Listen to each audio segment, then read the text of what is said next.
One Faifekau even welcomed bringing these kind of daughters because so many men would show up to their Bible studies, thinking it's a good thing. They literally invited the devil in to lure men there for the wrong reasons. They usually preferred the older divorced women because they were more open to the dirty talk and touching, while these women have 5 to 10 children sitting at home or being raised by other people.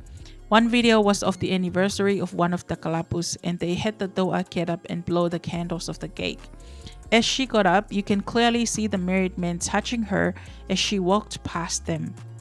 Another video of Avikao tugged at the doa as he walked by to leave, and she extended her hand for them to shake hands, while you could hear all the men laughing and encouraging it.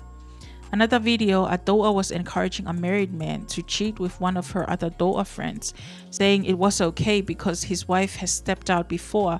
So many doas getting pregnant by men from the Faikava.